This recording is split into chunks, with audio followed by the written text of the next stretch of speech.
No one wept for the girls whose names were taken at the door. They were stripped of them as neatly as cloaks, surrendered to the velvet-masked men who kept the ledger and the knives. By the time Aurelia Wren was pushed onto the final dais, she had already watched 6 young women vanish behind red curtains and gold-latticed doors. Sold in silence to creatures who smiled without warmth and never blinked often enough to seem human. The auction was held in the ruined opera house above the river, where moonlight leaked through a broken glass dome and turned the dust into drifting ash. The blood moon hung over the city like a wound that had never healed. Every balcony box glimmered with candlelight and pale faces. Rings flashed, goblets shone darkly. Below them, the bidding platform waited beneath crimson lamps that made everyone appear already dead. Aurelia's wrists were bound with silk. It was the softness of it she hated most. She had not come here through folly, nor vanity, nor any reckless hunger for the strange. 3 weeks ago, after her uncle's funeral, she had learned that grief did not prevent creditors from arriving at the door. Men in black coats had descended upon Ashdown House, speaking of unpaid debts and sealed agreements. They had taken inventory of the silver, the portraits, the violin that had belonged to her mother, and finally of Aurelia herself. As though a young woman with a quiet voice and no dowry was simply one more item from the estate to be liquidated beneath the law. Except this was no human law. She had known that from the moment she was driven across the river and smelled iron and roses in the air. "Last lot of the night," announced the auctioneer, his voice carrying through the ruined hall like the tolling of a chapel bell. "Untouched, unmarked, humans." 19 years of age. A few low laughs answered him. Aurelia stood very still. That had become her only defense. Stillness kept the trembling from showing. Stillness made her feel less like prey. "Name?" asked someone from the dark. The auctioneer glanced at the card in his hand. "Aurelia Wren." The name rippled across the boxes, repeated in soft voices, tested by mouths too elegant to be merciful. Aurelia lowered her eyes, not from submission but from instinct. To see their gazes too long was to feel something brush against her thoughts, cold and deliberate, like fingers trying door handles in an empty house. "Open at 200 sovereigns." A hand lifted. 3, 5, 8. The numbers climbed with dreadful ease. She had the terrible impression of value attaching itself to her only because mercy had been removed. One bidder remarked on her throat. Another wondered aloud whether fear sweetened the blood as wine was sweetened by age. A woman in pearls asked if she sang.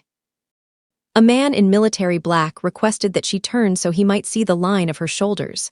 Aurelia did not turn. The auctioneer's smile thinned. Obedience would improve the figure. She remained motionless. A murmur passed through the hall, not approval precisely, but interest. Some of them leaned forward. A refusal had altered her from merchandise into something sharper, a question, perhaps, or a challenge. 10, said a deep voice from the upper balcony. 15, 20. The air had grown cold enough to hurt her lungs. She could hear the river pounding somewhere below the floorboards. She could hear her own blood. She thought of her mother's violin, left behind in a stripped drawing room, of rain striking the windows of Ashdown House, of the priest who had once told her that heaven required endurance more than joy. She wondered if endurance counted here, in a place where heaven would never enter. 30 sovereigns, said the man in military black. The auctioneer lifted his gavel. And then every candle in the opera house bent in the same direction, as though a wind had entered without opening any door. No one spoke. No one needed to. A figure stood at the threshold below the royal box, where no one had been a moment before. He wore black without ornament, and it was the austerity of him that made the rest appear theatrical. Tall, bareheaded, his face grave as carved stone, he did not hurry, did not glance upward, did not seem impressed by the spectacle arranged in his absence. His stillness had weight. Power came off him not like heat, but like winter, the certainty of something older than desire. Aurelia had never seen the vampire king before, yet she knew him at once. Severin Vale crossed the floor alone. The auctioneer recovered first. "Your Majesty," We were not informed. No, said Severin, and the single word silenced the room more effectively than a shout. You were not. He stopped below the dais. For one breath, too, he did not look at Aurelia. He studied the ledger in the auctioneer's hand instead. Who licensed this sale? No one answered. Severin lifted his gaze at last. Aurelia felt it like the opening of a locked gate in winter.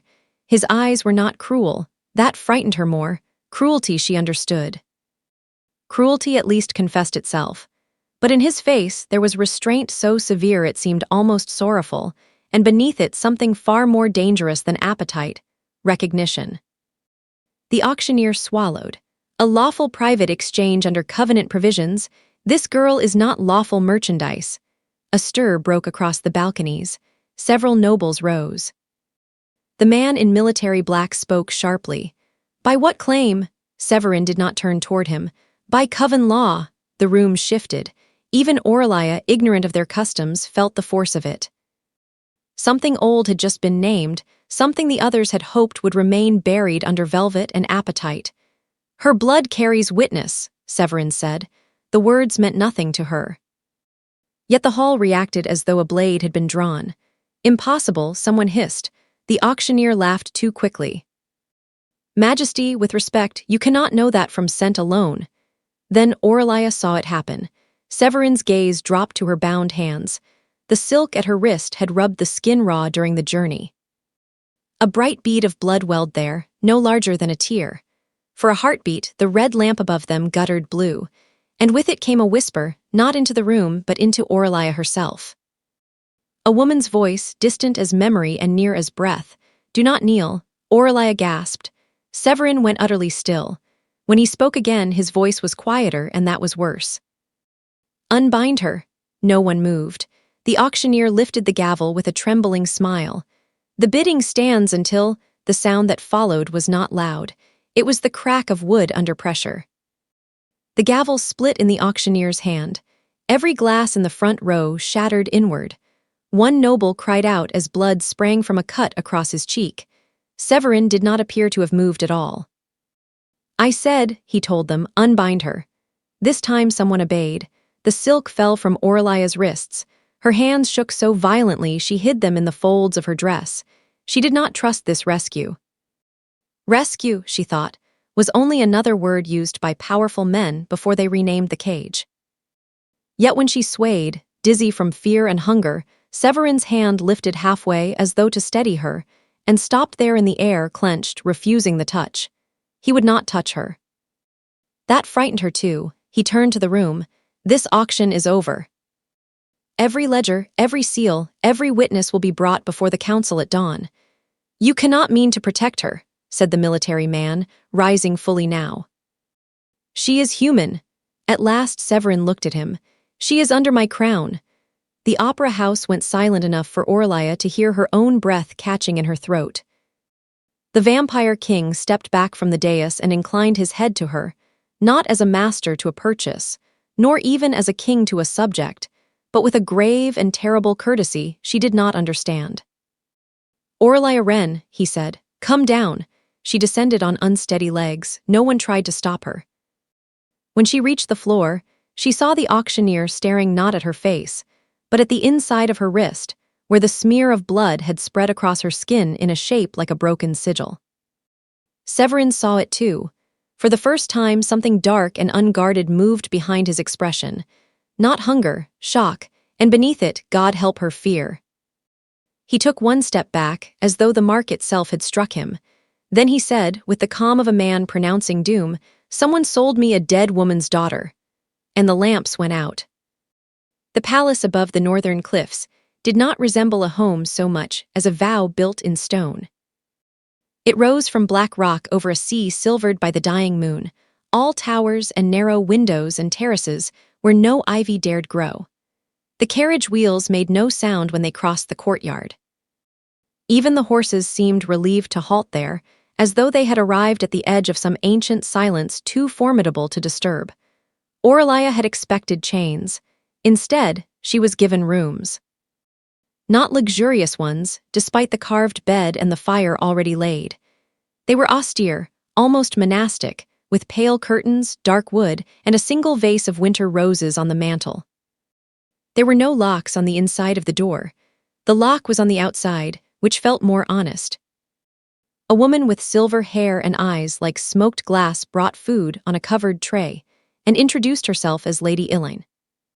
She moved with supernatural grace, but her manner was kind enough to unsettle Aurelia more than open hostility would have. "His Majesty commands that you lack for nothing," she said.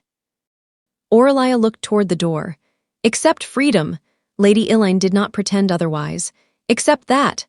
After she left, Aurelia ate because starvation made cowards of saints. Bread, broth, pear compote, tea heavy with herbs she did not know. She washed her hands. She examined the mark on her wrist in the basin mirror. It had faded. Only the rubbed skin remained, pink and ordinary, as though the crimson sigil in the opera house had been a trick of exhaustion. Yet she could not forget the voice she had heard. "Do not kneel."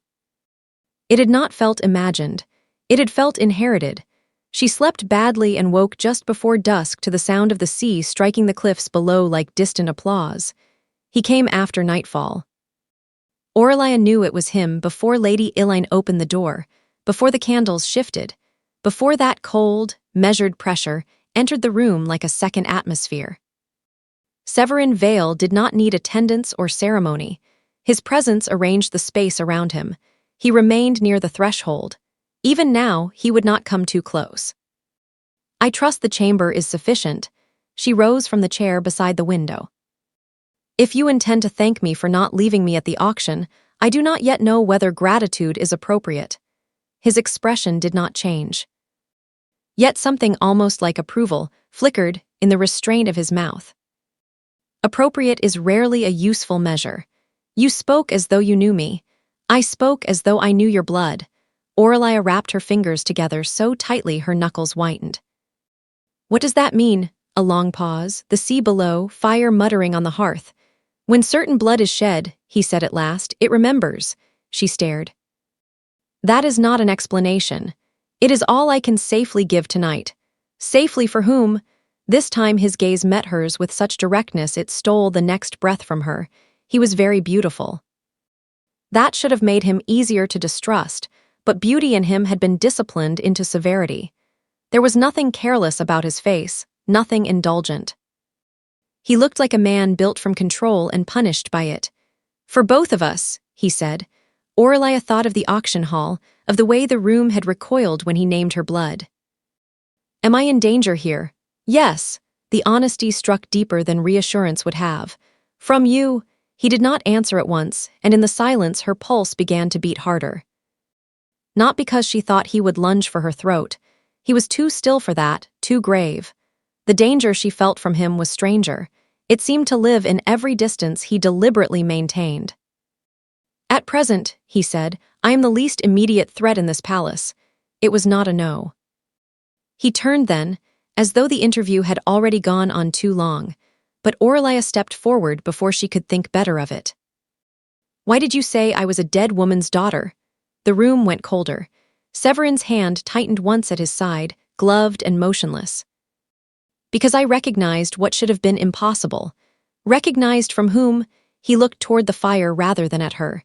"There are ghosts in this kingdom, Miss Wren. Some are buried. Some are laws. Some are made of memory and refuse to die when blood carries them onward." "That is still not an answer." "No." His voice had grown quieter, almost roughened by fatigue too old to be called weariness. "It is a warning." He left before she could force more from him. The chamber seemed emptier for his absence, which offended her. She did not want to notice the altered air after him. She did not want to hear the echo of his voice in a room that was not hers. Yet she sat awake long after midnight, staring at the door he had passed through, aware of a thread of fear tightening into curiosity despite her better judgment. The attack came near dawn. Glass exploded inward with the sound of a musket shot. Aurelia lurched up from sleep as 3 dark figures poured through the broken window, their cloaks snapping in the wind. Their faces were masked in silver filigree. One carried a chain net. Another held a blade blackened with some oily substance that stung the air. She ran for the inner door. A hand seized her hair and dragged her backward. Orlia cried out, clawing at the grip. The masked man laughed softly against her ear. Royal protection ends at sunrise, little witness. Witness.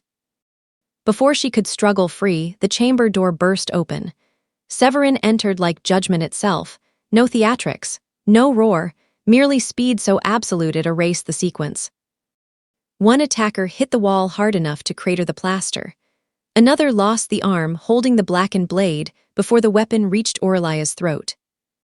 The third threw the chain net, silver links flashing, but Severin caught it bare-handed and dragged its owner close enough to look into his face. "Who sent you?" The intruder spat blood and smiled. Something changed in Severin then, not outwardly, but in density, in the terrible contained force of him. He broke the assassin's neck with one economical movement and let the body fall. Orlia stumbled over shattered glass. A jagged edge bit deep into her palm. The pain was sharp, bright, real. At the same instant, Severin cut his own hand on the silver chain. He hissed, not loudly, but as though the metal had touched something far deeper than skin. Blood struck stone from both of them. For one impossible moment, their wounded hands came together as he caught her before she fell. He froze. Orlia did too. The room vanished. She saw a scaffold in winter rain. A woman with Orlia's eyes and dark braided hair, standing proud beneath a gray sky. Saw a ring on a pale royal hand. Saw Severin, younger only in sorrow, not in face, speaking a sentence he hated himself for pronouncing. Saw the woman on the scaffold turn, not toward him, but toward someone hidden in the crowd, and whisper with blood in her mouth. Live. Orlia tore herself free with a cry. The chamber returned in fragments. Broken glass, dead men, wind, dawn whitening the sea. She pressed her bleeding hand to her chest and stared at Severin as if he had struck her. He was looking at her with something near horror. "You saw," he said. She could barely force the words through her throat. Who was she? Severin's cut hand smoked faintly where the silver had touched it, yet he seemed not to feel it at all. He took one step back, then another. And in a voice that sounded like an old wound opening, he said, "Your mother." For the next day, Orlia did not leave her chamber. No one ordered her confinement. No guard was stationed inside her door. Lady Elaine brought fresh bandages, fresh meals, a dark wool gown to replace the one torn in the attack. She offered conversation only once, and when Orlia did not answer, she retreated with grave tact. It was not fear alone that kept Orlia still. It was a memory. Her mother had died when Orlia was 7. At least, that was the story. Fever after a winter illness. Burial in the churchyard at Ashdown, sealed coffin, too much pity in the servants' faces. Orlia had long ago learned that death made adults evasive. She had accepted the blanks because children were expected to live around them. But no fever had stood on a scaffold. No gentle burial had ended in a mouth full of blood and a whispered command to live. By evening, rage had begun to push through the shock, not wild rage, but a cold, lucid kind that made her spine straighten. If Severin Vale had known the truth, he would tell it. If he refused, then his refusal would become a truth of its own. She found him in the West Library. She had not been invited there, yet no one barred her. The palace seemed to have accepted some instruction that none of its inhabitants dared contradict. Let the girl pass. The library occupied an entire tower, circular and vaulted, with shelves climbing into shadow and iron balconies linked by staircases so delicate they looked woven rather than built. Candles burned beneath glass bells. Rain tapped at the high windows. Severin stood at a table laid with maps and old sealed documents, one hand braced against the wood. He did not turn when Orlia entered. "Lady Elaine told me you had not eaten. I am not here to discuss my appetite." "No." He lifted a parchment, folded it, set it down again with precise care. "You are here to demand what I withheld." She stopped 3 paces away. "Did you kill my mother?" He closed his eyes once. That frightened her more than denial would have.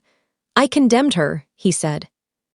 "Which is not a lesser sin, because the order passed through other hands."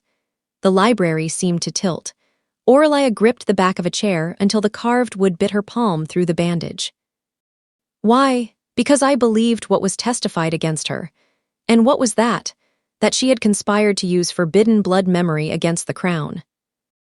That she intended to expose coven judgments to human courts and ignite a war that would drown both realms.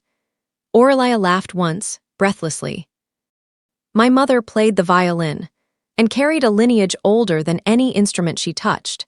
He faced her fully then, and she saw something she had missed before beneath the severe elegance of him. Damage.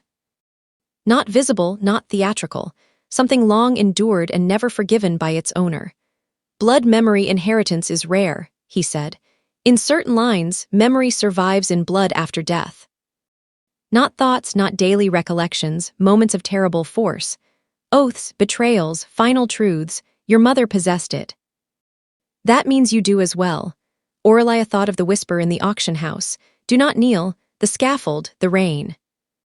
And someone sold me because of that? Yes, who? I am discovering the full list. That is convenient. I deserve that. His lack of self-defense brought her up short. Aurelia had imagined a king armored in certainty. She had not imagined one who seemed to stand upright only by force of discipline. As though remorse were another blade, he kept sheathed inside himself.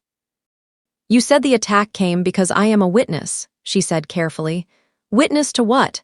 He looked toward the rain-streaked window. To whatever your blood remembers once awakened. Awakened by yours, his silence answered. Aurelia swallowed. Then the vision was real. Yes, you recognized her in me. Yes, and stopped the auction because you knew who I was. No, that shocked her enough to break the rhythm of accusation. No, I stopped it because the sale itself violated coven law, he said. No line carrying blood memory may be traded. Such blood can unmake houses, crowns, and histories. The sigil on your wrist confirmed the line, but I did not know whose daughter you were until our blood touched.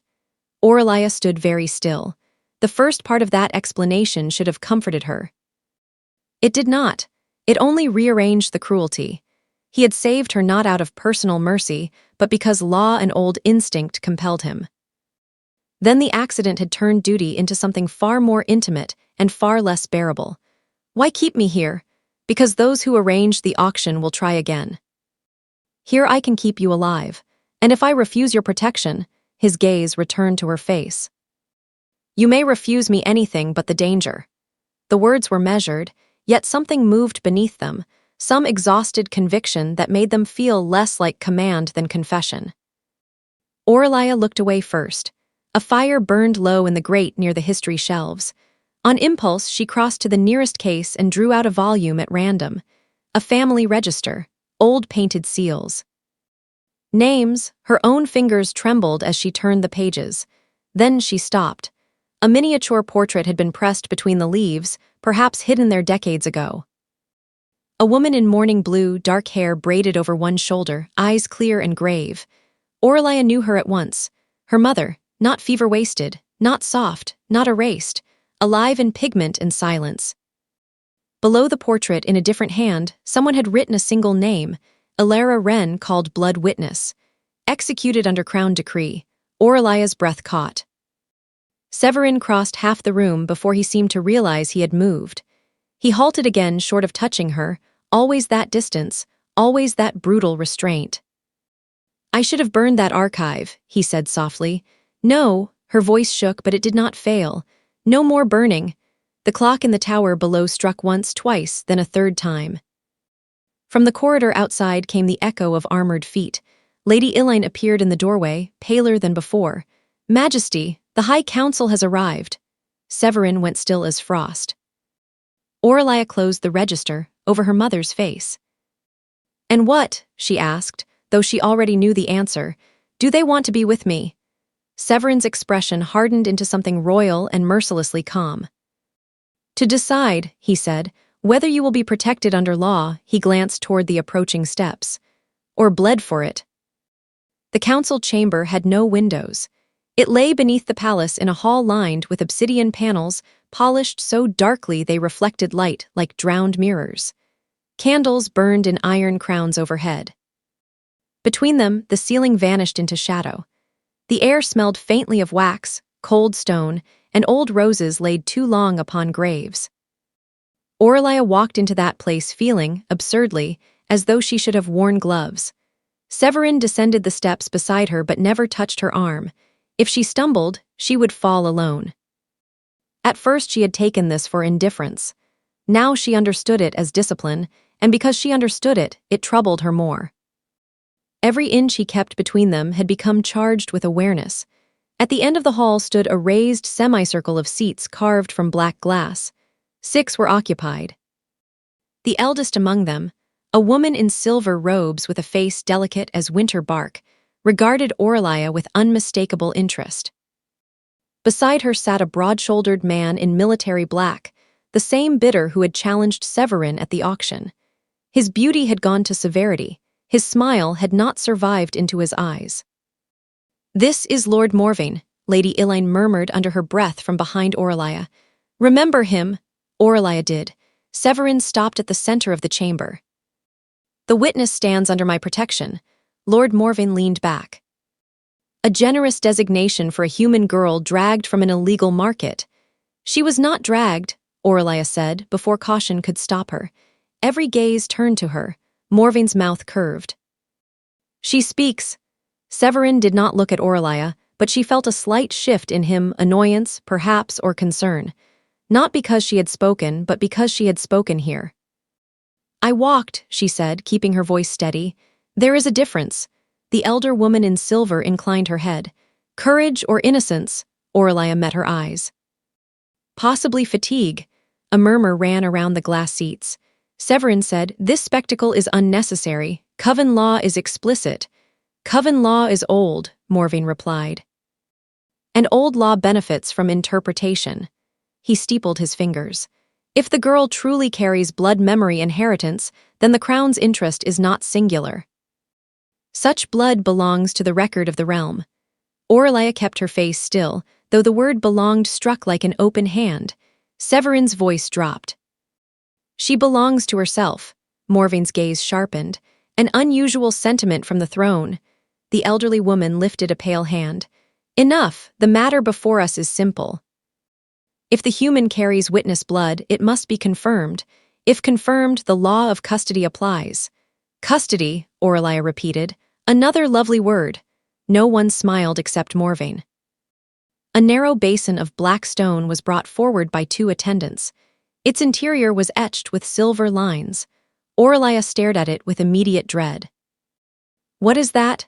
"A test," said the woman in silver. Severin's refusal was immediate. "No." The entire chamber paused. The elder woman did not look offended. She looked curious. "Your Majesty would deny a lawful confirmation." "I would deny any procedure that spills her blood before those who covet it." Morvain's expression changed, barely, but enough. That single phrase had admitted too much. Aurelia saw it. So, she thought, did the elder woman. The silence thickened. At last the woman in silver said, "Then we defer the basin." Temporarily, Morvain rested one elbow on the arm of his chair. A practical difficulty remains. If accidental blood exchange has already occurred with the crown, then the matter is no longer merely juridical. Aurelia turned sharply toward Severin. His face became unreadable. The elder woman's eyes narrowed. "Has it?" No one answered at once. The truth moved through the room anyway, sensed rather than spoken. Aurelia understood suddenly that vampires, for all their coldness, listened to what blood did in silence. Morvain smiled, slow as a blade was being drawn. "I thought so." "What does that mean?" Aurelia asked. No one responded to her. Severin said, "The exchange was incidental and without claim." "Intent does not erase contact," Morvain said. "The old provisions may still bind." The elder woman looked from Severin to Aurelia, measuring the consequences. "If so, then until judgment is passed, she cannot be surrendered, sold, or bled by any house but the crown." Aurelia nearly laughed at the absurdity. It was protection delivered in the grammar of possession. Morvain rose. He descended the steps from the dais with military elegance, stopping close enough that Aurelia could smell clove and steel beneath his perfume.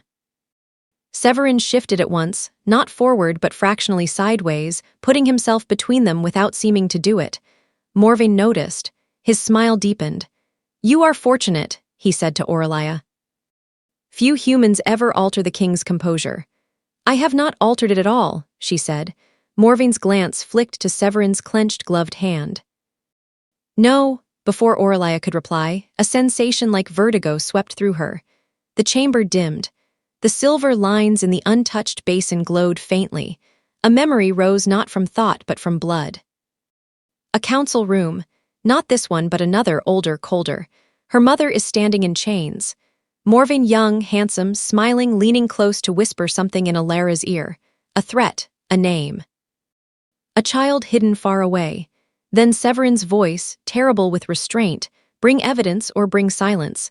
The vision broke. Aurelia caught herself against the edge of the stone basin with a gasp. Severin took an involuntary step toward her. Morvain stepped back. He knew, she realized. He knew what she had seen.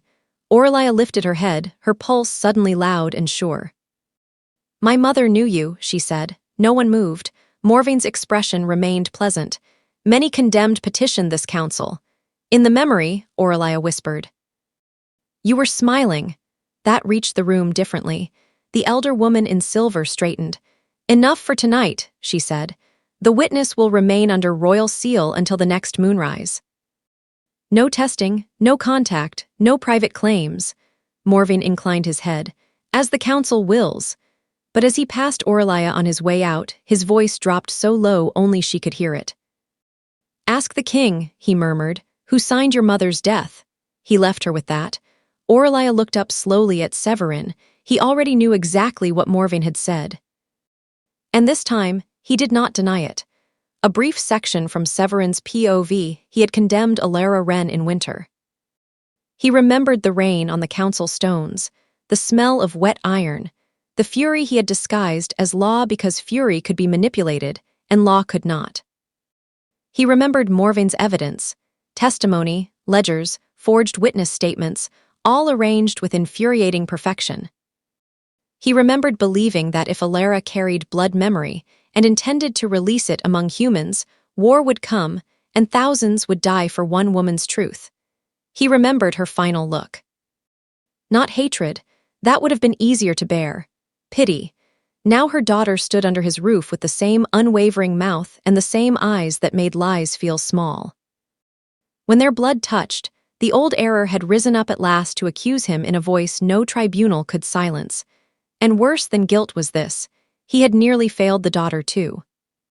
When he heard the last lot announced at the auction, he had intended only to destroy the ring that profited from forbidden blood. Then he smelled Alara's line in the air and walked into the ruin knowing history had found him armed. He had stopped the bidding. He had not stopped the consequence.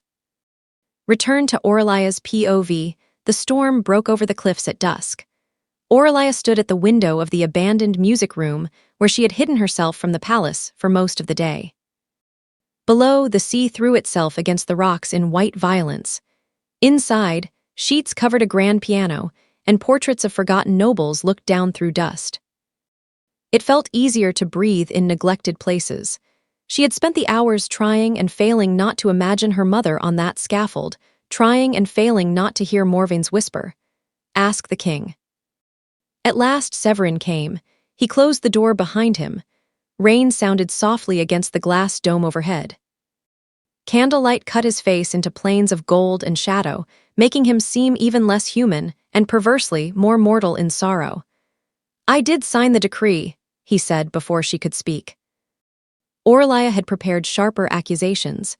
His honesty disarmed them. "Then there is nothing else to ask. There is everything else to ask." He remained near the door, as though proximity itself were a trespass. "I signed because I believed false testimony. Morvain placed before me evidence that your mother intended to sell blood memories into human courts. He had forged enough truth into the lie to make doubt resemble negligence. And you chose caution over mercy." "Yes." The simple word was a blade set flat between them. Aurelia looked away because the sight of remorse in him was becoming dangerous to her judgment. Did she beg? No. The answer came too fast to be invented. She did not beg. "She told me I had mistaken the order for justice." She told me my kingdom would rot from the wound I permitted. Then she looked into the crowd and spoke to someone I could not see. Live. Aurelia closed her eyes. Severin continued, his voice roughened by memories he did not protect from her. I had the case reopened within a month. Morvain's witnesses vanished. Ledgers burned. The truth went underground. I learned only that Alara had once hidden an infant daughter beyond the city. By then, Ashdown's records had been altered. The child had disappeared. Aurelia turned back to him, and you looked. For years. The room seemed to contract. She should not have cared about that. It did not restore a mother, nor unmake a scaffold. Yet some part of her had spent 20 years believing herself wholly unchosen by the world's deeper currents. To learn she had once been searched for with such grim persistence unsettled the architecture of her grief. Why? She asked. The storm shook the windows. Because the law failed under my hand, Severin said. And because I could not bear the thought that I had killed a woman whose child I left to be hunted by the same men. The honesty in him felt colder than deception, harder to resist. Aurelia drew a breath. Then why not tell the council this?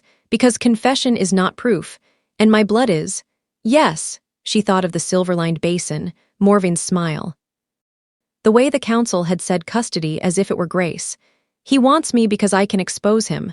Yes, then why hasn't he killed me already? Severin's gaze held hers. Because first he needs to know what I have become willing to risk. Something moved in the silence after that, subtle and irreversible. Not romance, not yet. Something more perilous, the sense that each of them had begun to alter the terms by which the other endured. A crash shattered the moment. The portrait above the piano split down the middle, not by age but by force. A black iron bolt protruded from the canvas. A second struck the window. Down, Severin said. Aurelia threw herself behind the piano as the glass burst inward in a spray of rain and silver splinters. Cloaked figures dropped through the broken frame, council enforcers, not masked mercenaries this time. Their blades were etched with the same black sheen Aurelia had seen before. Severin moved without flourish. One enforcer reached the floor and died before his boots settled. Another slashed with a hooked weapon designed not to kill but to pin.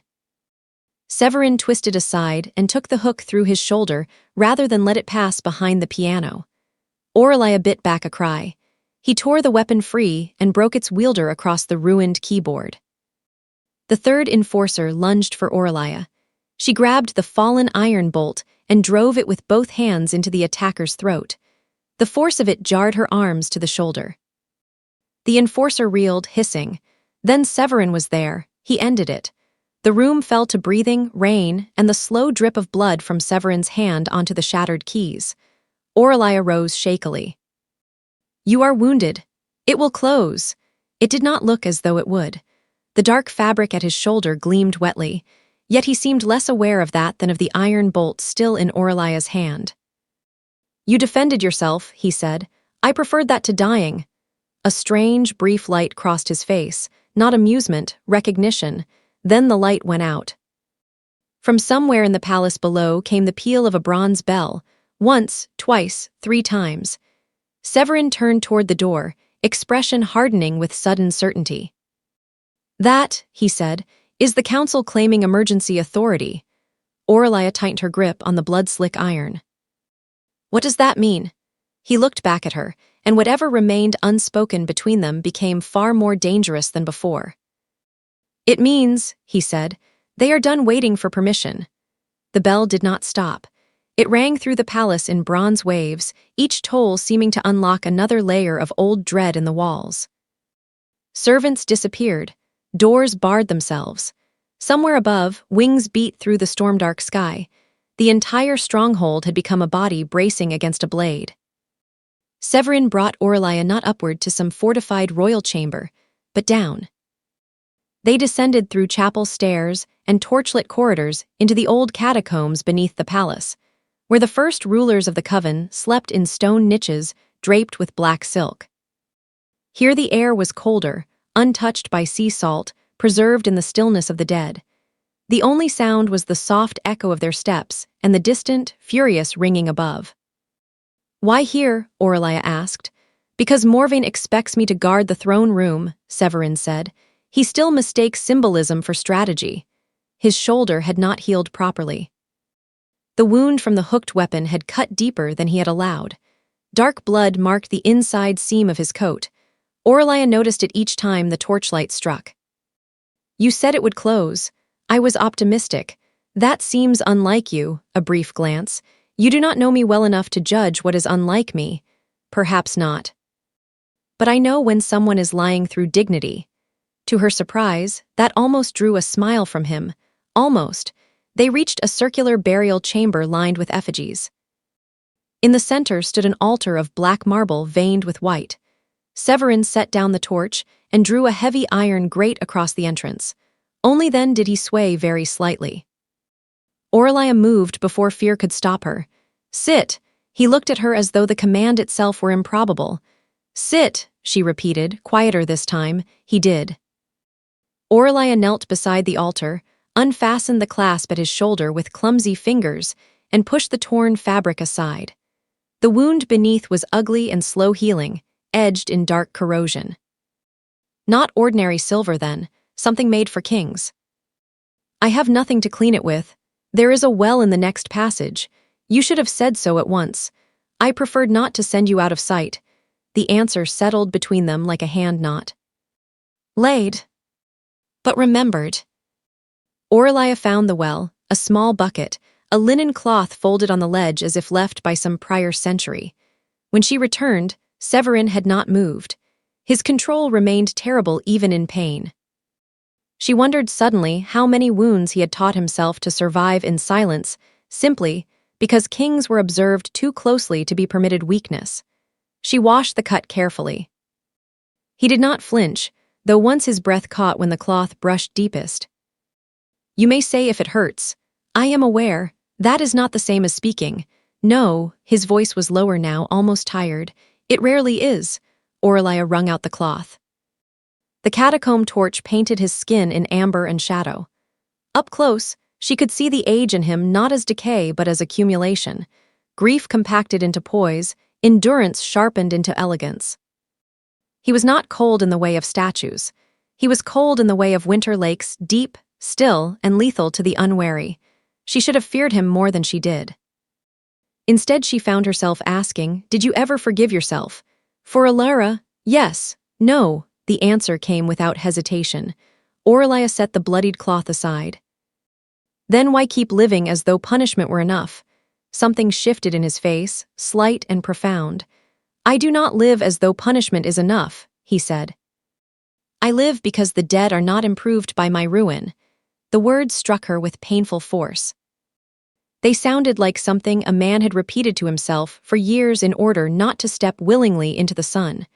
Above them, the bell ceased at last. The silence afterward was worse. Severin's head turned toward the passage. Listen. At first Aurelia heard nothing. Then, faint, deliberate, the scrape of metal. He rose in a single motion, every trace of weariness buried again. Back, she retreated behind the altar as the iron grate shuddered. Once, twice. Then black-robed figures appeared beyond it, their faces hidden, their hands wrapped in chains inscribed with red symbols. Council decree, one said. Surrender the witness. Severin drew no weapon. He merely stepped between the intruders and the altar. No! The chain struck first, flung through the bars like a serpent. It wrapped around his wounded shoulder. Smoke rose where it touched. Aurelia cried out despite herself. Severin seized the chain and yanked. The robed enforcer hit the grate hard enough to crack bone. Another forced the lock. The gate began to buckle inward. Aurelia's pulse thundered. She looked wildly around the chamber, at the tombs, the torch, the carved effigies. Her gaze fell on the black marble altar where old rulers lay remembered. Memory, blood. A whisper passed through her, not words exactly, but direction. She snatched the iron torch stand, drove its pointed foot into her own bandaged palm, and let 3 drops of blood fall across the altar's white vein. The chamber shook. Every candle in the catacomb guttered blue. The carved face of a queen in stone opened her eyes. The enforcers recoiled. Severin turned, shock flashing across his features. From the altar rose a voice older than dust. The blood remembers treachery. The chains on the intruders snapped like thread. For one suspended instant, Morvain's name blazed through Orlia's mind with the force of a bell struck inside bone. Along with it came a second memory, her mother in council chambers, Morvain smiling, the false ledger changing hands. Orlia staggered. Severin caught her arm.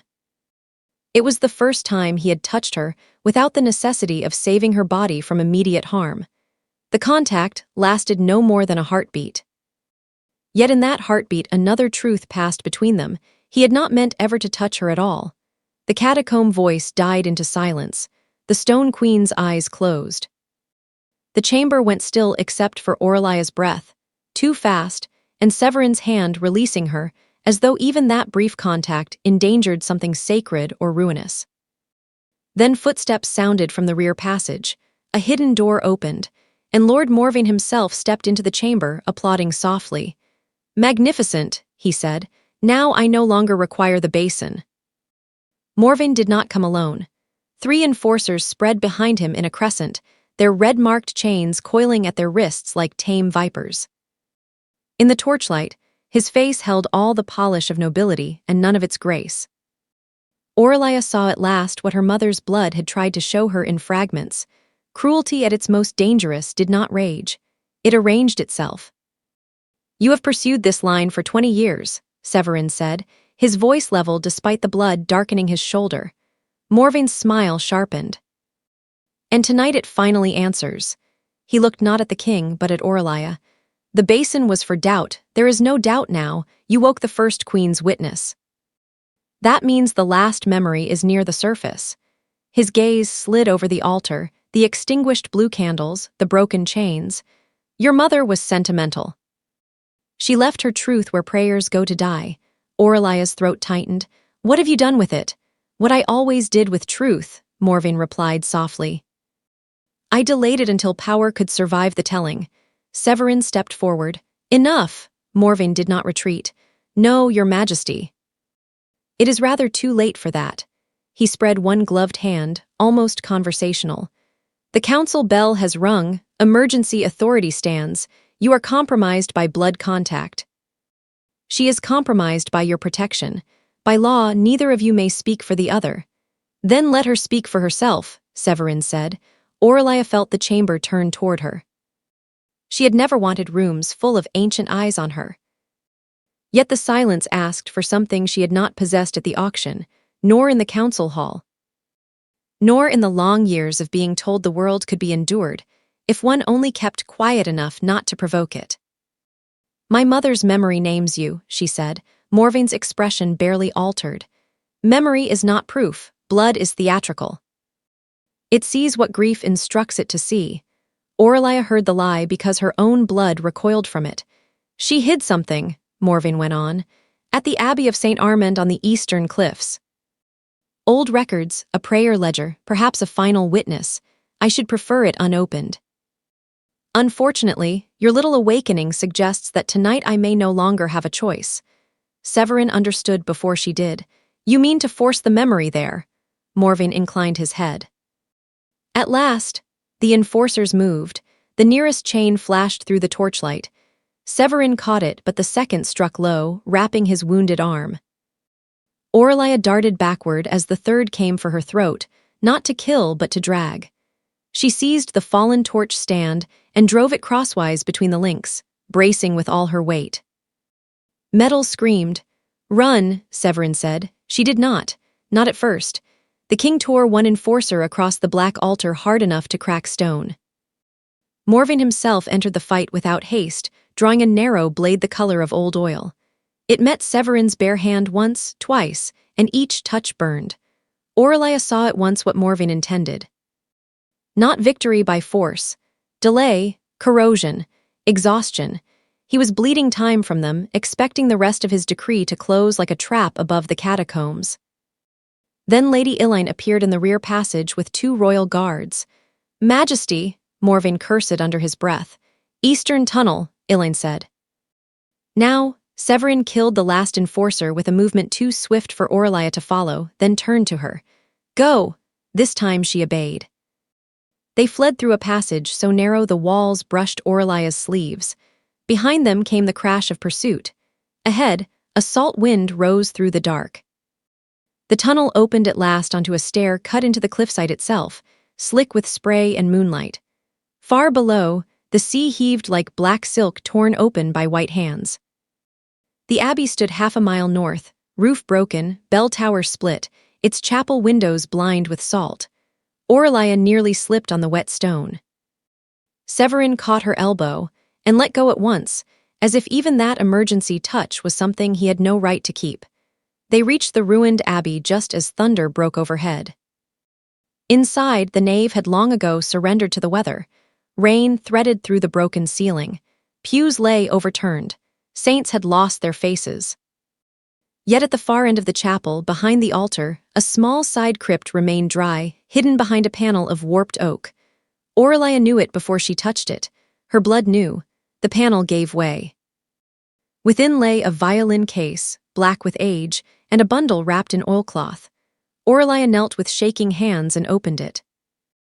Inside was a prayer book, a silver hair ribbon, and a folded letter written in a narrow, elegant hand she had never seen and recognized at once. For my daughter, if God or darkness lets this reach you. Orlia could not breathe for a moment. Rain whispered above them like distant applause from the dead. She unfolded the page. If you live, then I failed to die completely. Do not trust the smile that asks for patience. Do not trust the law that arrives too polished. But if ever you stand before the king and see grief where pride should be, know this: he was deceived before he was guilty. I learned it too late. You must live long enough to remember for me.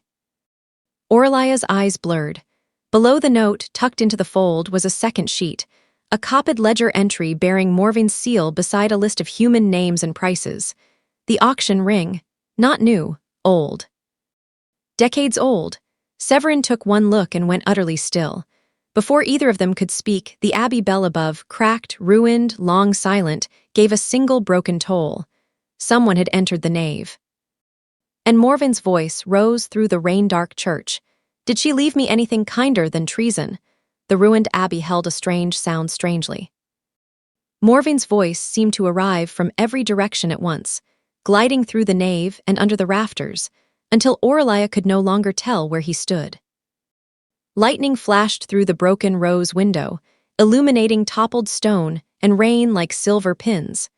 Severin took the ledger copy from her hand and tucked it inside his coat. Behind the choir screen, he said. No, his gaze sharpened. Orlia held the letter against her chest. If I hide while you bleed for evidence, then my mother has taught me nothing. Something dark and helpless moved through his expression, gone almost before it formed. This is not courage, he said quietly. It is exposure. It may be both. Below them, boards creaked. Morvin was inside the nave now. Severin drew Orlia into the side crypt anyway, not by force but by urgency, and pushed the warped panel nearly shut. Through the thin slit of space, she saw Morvin cross the chapel aisle with two enforcers at his back. Rain had slicked his black hair to his temples. He looked younger and wet, which made him seem more monstrous rather than less. I know you found it, he called. Ilara always was pious when she needed a hiding place. Severin stepped out from concealment before Morvin could reach the crypt door. The abbey seemed to contract around them. Come no farther, the king said. Morvin laughed once. You are wounded, outnumbered, and sentimental. I should think farther is precisely where I mean to come. The enforcers advanced. The fight in the nave was quieter than the battle should have been. That was what Orlia would remember later. Not noise, but precision. The fall of wet boots, the crack of an elbow against old wood, the hiss of chains sliding through hands too quick to follow. Severin moved as though every motion had been paid for in earlier centuries. Nothing wasted, nothing theatrical. A king who was killed because he had run out of alternatives, yet he was weakening. Morvin knew it, drove him back, pressed the poisoned wound, forced the right arm higher than it should rise.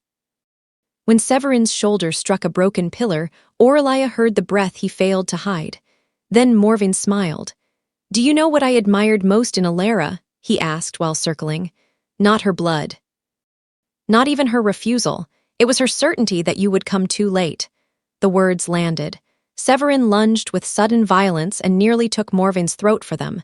Nearly. The black blade turned just enough. Steel kissed Severin's ribs, dark blood spread. Orlia's body moved before thought. She came out of the crypt with the old violin bow in her hand and struck the nearer enforcer across the face. It did not kill him, but surprise bought a heartbeat. She ran to Severin as Morven wheeled toward her with naked fury. Back, Severin said. Morven saw the letter in her grasp and changed tactics at once. Bring her alive. Severin killed one enforcer. The second seized Orlia's wrist. The copied ledger slipped, skidding across wet stone. Morven reached for it. Orlia snatched her hand free, stumbled, and hit the altar rail hard enough to split skin across her forearm. Blood spilled bright down her sleeve. Everything stopped. Not in the room, in Severin. Orlia felt it from where she stood. The terrible gathering of restraint under strain, hunger colliding with discipline so fiercely, it seemed to make the air ring. He turned toward her for one fraction of a moment, and in his face she saw not savagery but refusal so complete it was almost pain. Morven saw it too. Oh, he said softly. There it is. Severin killed the second enforcer with his bare hands. Morven retreated a pace, then another, calculating anew. You cannot protect what you must not touch, he said. And if you do touch it, you lose the little law that remains. He vanished into the rain-dark aisle before Severin could reach him. The silence that followed was not relief. It was the aftermath. Orlia pressed her bleeding arm to her side. Severin did not come near her. He stood 3 steps away, chest rising once, sharply, his eyes fixed somewhere above her shoulder as though to look directly at the wound would be an act of betrayal. You need strength, she said. No, his voice sounded strangled by its own control. You are bleeding through your coat. That is not the wound that matters. The bluntness of it left no room for innocence between them. Orlia looked down at the blood along her forearm, then back at him. She understood more than she had yesterday and less than she would tomorrow. Yet one truth had already become plain.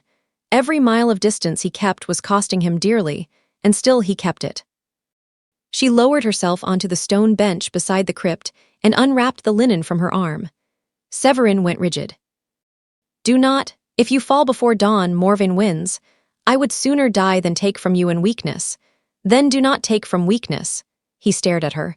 Rain moved through the shattered roof.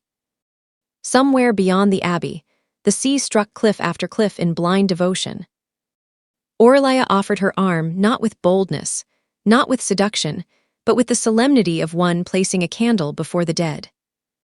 Take, she said softly, for truth.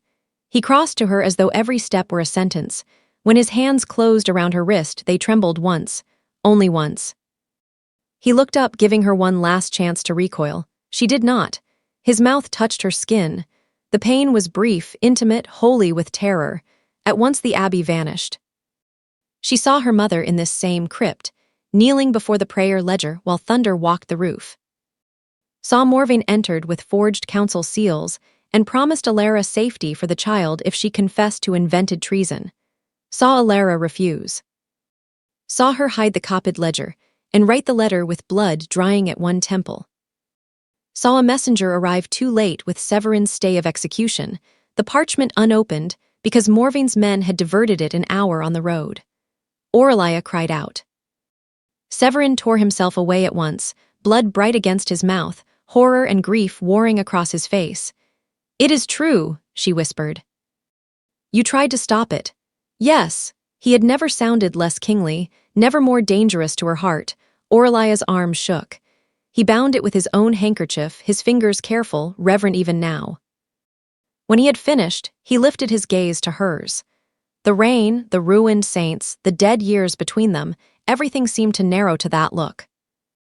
I have wanted, he said, voice low and unsteady with the effort of honesty, not to want anything from you that grief might counterfeit.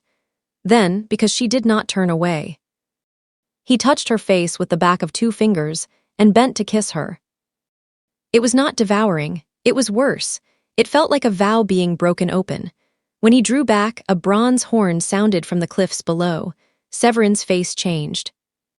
"That," he said, "is the council declaring me forfeit." They returned to the palace at dawn under a sky the color of bruised pearl. Lady Elaine met them in the lower court with ash on her sleeves and fury in her eyes. "Morvain has split the council," she said without preamble. "Two houses stand with him. The Hall of Black Glass is occupied. He claims the king has defiled neutral law through private contact with the witness." Aurelia felt heat rise in her face despite the cold morning. Severin did not react visibly, and Lady Meleys, waiting, watching. "She has refused to sanction either side without proof none can dispute." Severin drew the copied ledger and Alara's letter from inside his coat. "Then she will have it." "Paper?" Elaine asked. "From a dead woman, Morvain will call it forgery." "He will," Aurelia said, "unless the blood speaks while they watch." Both of them turned to her. The memory of the abbey still trembled inside her, raw as an exposed nerve. She knew now what blood memory inheritance could do when awakened not by accident, but by willingness. It did not merely show. It's complicated. It laid one life over another until denial itself became absurd. Severin's voice sharpened. "No, you know I am right. I know it may kill you. Then stand with me while it tries." Lady Elaine said nothing. Yet Aurelia saw, in the slight inclination of her silver head, that the older vampire had already accepted what the king resisted. The Hall of Black Glass was fuller than before. Council seats were occupied. Lesser nobles lined the walls. Enforcers stood at each entrance with their red-marked chains hidden beneath ceremonial cloaks. Morvain waited at the foot of the dais, immaculate again, as if rain and violence had been minor inconveniences to an otherwise civilized evening. When Aurelia entered beside Severin, a murmur swept the chamber. Morvain smiled faintly. "You found your way home." "She found the truth," Severin said. Lady Meleys, austere in silver, raised one hand for silence. "The chamber convenes."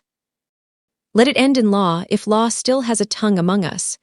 Severin laid the copied ledger and Alara's letter on the black stone before her. Morvain barely glanced at them. "How moving," he said. "A dead witness, a copied seal, and a king too compromised to know when he's being led." Aurelia stepped forward before Severin could stop her. "My mother wrote that you relied upon polish," she said. "I see she was right." A stir answered that. Morvain's smile thinned. "Your mother wrote many things under pressure. She wrote this before your men took her." Lady Meleys unfolded the letter. Her pale eyes moved once across the page, then up to Severin, then to Aurelia. "And you propose," Aurelia swallowed, "a public witnessing." The chamber chilled. Lady Meleys's gaze sharpened. "You understand the cost?" "No," the honesty surprised several of them. "But ignorance has not protected me so far," Aurelia said. "I understand enough." Severin's hand closed once at his side. "I forbid it." Aurelia turned to him. Quietly, so only those nearest heard, she said, "You may be king to them." "You are not king to my death." Something in his face gave way then, not authority but resistance. Lady Meleys spoke into the hush. "If the witness consents, the conduit must be named." Morvain took one step forward. "I am willing." "No," Aurelia said at once. The chamber seemed to draw breath. She looked at Severin. He went still as a carved frost. Her voice did not shake. "I name the king." Morvain's expression hardened for the first time into open anger. "How convenient." Lady Meleys ignored him. "Then let it be done." A basin of black glass was set between them, smaller than the one first prepared, its rim etched in old silver law. Aurelia extended her hand. Severin did not take it at once. He looked at her as if trying to memorize the face he might lose. "You may yet refuse," he said. "So may you." "I will not." Neither, then, would she. He cut his palm first. The sight of it struck her strangely. This ancient, controlled being opening his own flesh before a room that sought advantage in every weakness. She laid her smaller hand over his. Their blood fell together into the basin. The vision did not rise. It detonated. The entire chamber plunged into Alara's last days, not as spectators, but as unwilling inhabitants. Morvain's forged seals, the altered evidence. The messenger detained on a flooded road while the stay of execution waited unopened in his saddlebag. Ilara's refusal to trade her daughter's safety for false confession. Her final walk. Severin arrived too late, the decree in his hand, realizing with one look that law had been used as a murderer's glove. Cries broke out in the hall. Several nobles recoiled as though struck. One dropped to a knee. Lady Maylies herself grasped the arm of her chair with white fingers, the black glass beneath her reflecting not her face but the scaffold. The vision ended with Ilara's voice, clear and grave. "If my blood survives, let it remember who smiled." The basin cracked. Auralia swayed violently. The room tilted. Severin caught her against his chest before she fell, and for the first time before the court, he did not pretend detachment.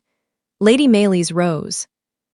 "Lord Morvain," she said, each word winter-hard, "you are stripped of house protection under witness law." Morvain did not flee at once. He looked at Severin holding Auralia, at the broken basin, as the council faces turned from courtesy to disgust. Then he smiled a final time. "So be it." He flung something black and glimmering onto the chamber floor. Smoke exploded upward. The enforcers at the doors cast off their ceremonial cloaks and attacked.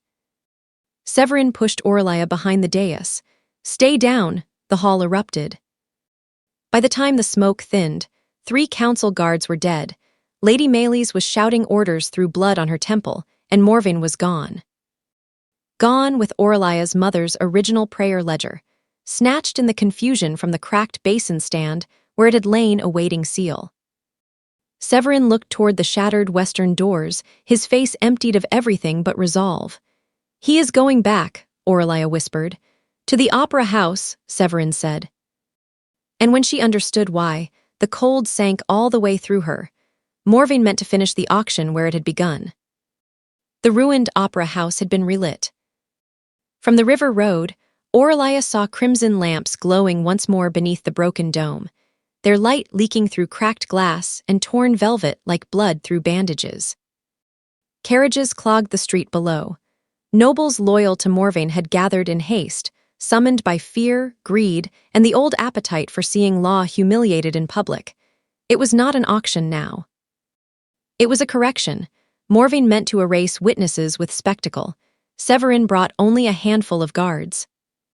Too many soldiers would turn the narrow galleries into slaughter before proof could be secured. Too few, and Morvain would claim the king had come not for justice, but for vengeance. Everything, still, must pass through appearances. Auralia had begun to hate that almost as much as death. "You remain with Lady Elaine until I call," Severin said in the shadow of the stage entrance. "No," he looked at her with exhausted disbelief. "Have you made a vocation of refusing survival?" "I am done being moved out of my own life," she said, more softly. "He wants me visible. If I vanish, he writes the ending himself." The words landed because they were true. Severin closed his eyes briefly. When he opened them, the cold discipline was there again. But beneath it, something more human and more dangerous had learned her name too well. "If he reaches for you," he said, "I will stop caring what the hall thinks of me." Auralia should have found that reassuring. Instead, it hurt. They entered through the backstage corridor, where the red curtains smelled of dust and old smoke. On stage, Morvain had transformed the bidding dais into a place of judgment. Black glass had been raised where the auction block once stood.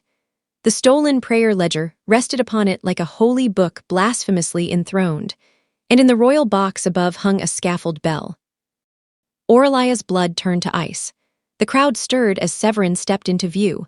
Murmurs rose, then stilled. Even Morvain paused, as though some old instinct required silence when the rightful king entered a room. "What an honor," Morvain said. "I had hoped you would come before the final act." Severin stopped below the stage. "Return the ledger." Morvain rested one hand lightly upon it. "This," he smiled. "No, this is insurance. The copy exposed me to the council. The original can still expose others." Auralia understood then, not a solitary corruption, a network, buyers, signatories, names hidden in respectable houses. Morvain continued, addressing the crowd rather than the king. "We stand tonight on the edge of disorder. The witness blood has shown us what it always shows, private grief mistaken for governance. A human girl indulged beyond law, a king who has forgotten the necessary distance of power." His gaze found Aurelia in the shadows. "Bring her forward." No one moved. Severin's voice deepened. "Try," Morven sighed, as ever the tragic version of himself. Then he raised the ledger high enough for the front rows to see. Within this record are transactions, protections, and signatures reaching back to Alara Wren's own charges. "If I fall tonight, many of you fall with me." That changed the room. A panic, too, refined to show on faces rippled through posture instead, stiffened shoulders, quick glances, hands tightening on balcony rails. Morven smiled. He had them again. Aurelia stepped out before Severin could stop her. "I will stand where you can all see me," she said. The opera house turned toward her as one body. Severin's jaw tightened, but he did not call her back. Perhaps he knew he no longer could. Aurelia climbed the stairs to the dais alone. Each step remembered another night. The lamps. The watching mouths. The old machinery of pricing and disposal. Only now she carried her own name inside her like a blade. Morven lowered his voice for her ears alone when she reached him. "You look so much like her in a bad light." Aurelia did not answer. She thought the king would save her too. That almost unmade her. Almost. Below the stage, Severin stood perfectly still, and because she knew him now, Aurelia saw the violence required in that stillness. Morven opened the prayer ledger. "In its final pages," he said to the hall, "the witness line identifies not merely illegal trade, but royal negligence. Let us finish what the council began and determine whether this blood should survive at all." He drew the black blade. Severin moved then, not upward forward, a distraction. A command shouted to the guards. 3 loyalists surged from the galleries. Crossbows flashed. One bolt took the bell rope above the stage. Another hit Morven's shoulder. The third struck the glass lectern and shattered it. The prayer ledger flew. Aurelia caught it against her chest and lost her footing at the same moment. Morven seized her. The blade slid beneath her ribs. It did not go deep. It did not need to. The wound burned with the same black poison that had slowed Severin in the catacombs. The hall dissolved into sound. Severin reached the stage in less than a breath. Morven shoved Aurelia aside and met him blade to blade, fury finally stripping civility from his face. "You were always weakest where sorrow made you vain," Morven spat. "And you," Severin said, voice terrifyingly calm, "were always stupid enough to mistake mercy for vanity." Their clash drove them across the dais beneath the crimson lamps. Boards split. Velvet tore. Nobles fled. Below, Lady Elaine's guards fought Morven's loyal houses among broken seats and shattered glass. Aurelia pressed one hand to her side. Blood slipped hot between her fingers. The poison moved colder than blood, spreading. She opened the fallen ledger with shaking hands. There, between signatures and prices, she saw one final sealed page tucked into the binding. Her mother's last unshown witness. Not written, pressed, blood. Without thinking, Aurelia laid her bleeding palm over it. The page awakened. A wave of memory surged not only through her, but outward through the hall, stronger than before because pain had torn every barrier thin. Everyone saw it, Morven purchasing false witnesses, ordering the delay of the royal pardon, signing the continuation of human blood auctions under aristocratic seals. Saw Alara refusing him. Saw the first prices entered in neat black ink beside living girls. The crowd recoiled in horror. Morven faltered. Severin drove him backward to the edge of the stage, where the broken dome admitted the first gray blade of dawn. Morven looked past the king to Aurelia swaying with blood on her dress, and understood too late that the ledger had died against the wrong witness. With a last desperate snarl, he lunged not at Severin but at Aurelia. Severin intercepted him. The black blade entered the king's chest. For one suspended instant, both men stood joined by it. Then Severin broke Morven's neck and hurled him through the shattered proscenium into the opening dawn. Morven burned before he hit the floor.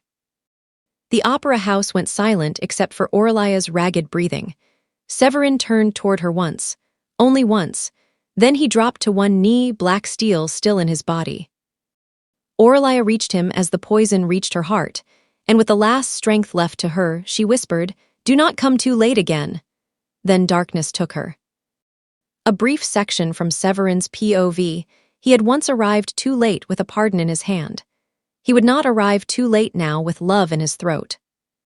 Aurelia was dying on the opera house stage where others had tried to name her as property, spectacle, witness, inconvenience. Her blood carried Alara's truth. Her body had paid for it in poison. Around them, the hall smelled of ash, velvet, and the first hateful gold of dawn. Law said a human witness should not be altered before judgment was sealed. Law had already murdered one woman he might have saved. Severin broke the blade from his own chest, dropped beside Aurelia, and opened his wrist. "If there is damnation left for me," he said to no council and every god, "let it begin in mercy." Returned to Aurelia's POV, she woke to hunger and bells, not church bells, not the scaffold bell. Something lower and stranger, as though her own blood had learned a second music and could not decide whether to fear it. Darkness pressed gently around her. For one terrifying moment, she thought she had been buried. Then she saw the outline of a vaulted ceiling, candlelight in tall glass, winter roses on a mantel, and the familiar severe line of a chair beside the bed. She was in the palace again, in her chamber. Or what had once been merely a chamber. Severin sat beside the fire. He looked as though he had not moved for years.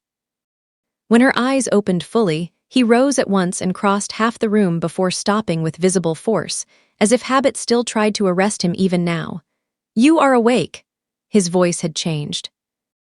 Not in sound, in nakedness. Aurelia swallowed. Her throat ached faintly. Her side no longer burned, though beneath the bandages she felt a scar that had not existed before. The room itself seemed almost too vivid, the candle smoke, the threads in the curtain weave, the heartbeat in Severin's wrist where his hand hung open at his side. She understood, not everything. "Enough, you gave me your blood. Yes, to save me. Yes, and what am I now?" A silence passed between them, solemn as winter ground. "Alive," he said first. When she continued to look at him, he added, "Not fully as I am. Your heart still beats, your breath still warms, but time will not claim you as it once meant to. Blood memory already made you uncommon. Mine has. Join the difference." Aurelia let that settle. Immortality had always sounded to human ears like theft from heaven or vanity in a finer coat. Yet lying there, aware of the altered tide in her veins, she felt no triumph. Only the vast, quiet sorrow of understanding that nothing was preserved without cost. "My mother," she said softly, "would have wanted me to live." "She did." Aurelia's gaze sharpened. "You know that," Severin nodded once.